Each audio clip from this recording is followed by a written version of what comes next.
Hi guys, what's up? My name is Ronald. Kung bago ka lang sa channel ko, I make travel guides and travel tips going to Philippines and also Singapore travel requirements. Meron din tayong mga useful online tutorials. Maganda na meron kang GCash card kasi pwede mo siyang gamitin as wireless payment dito sa Pilipinas at syempre sa abroad as a bank cards or debit card. Ang requirement natin, dapat verified na yung GCash account mo.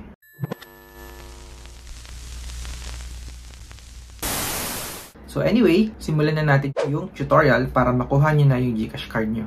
Open your GCash app at mag-login. Hanapin nyo yung cards na icon. Choose order a card. Make sure na merong laman yung GCash nyo guys kasi merong bayad to na 250 pesos. Press next.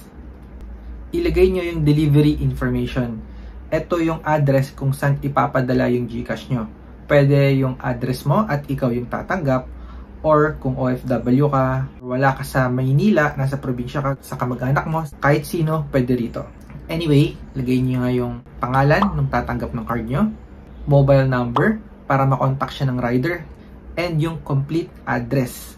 So meron dyang municipality, barangay, house number or unit number kung nakatira sa apartment or condominium. Yung landmark, optional yan. Ibig sabihin, hindi required. Make sure na tama yung address guys kasi kung mapadala yung GCash card nyo sa ibang tao, sayang naman yung binayad yung 250.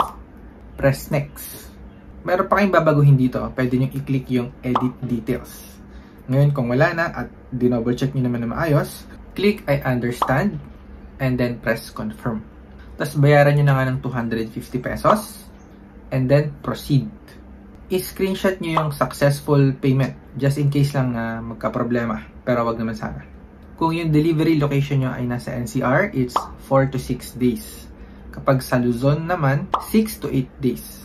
And outside Luzon, Visayas, Mindanao, it's 8 to 10 business days. So mas malayo kasi kaya mas matagal. But anyway, maraming factors to guys. Mandaluyong ako, natanggap ko yung card 1 week. So, lagpas siya ng 6 days. Hantayin nyo na lang hanggang sa matanggap nyo nga yung card tulad nito. Hindi pa natatapos yan. Kapag nakuha nyo na nga, kailangan mo siyang i-link sa GCash. It's gonna be in a separate video. Kung may tanong lang kayo, just comment down below. Kung nahihirapan kayo sa GCash nyo, you can reach out to me also.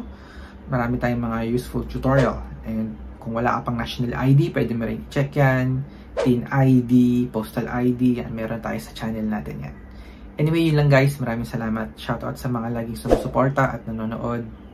Hindi ka pa nakasubscribe, please subscribe. I will see you in my next video.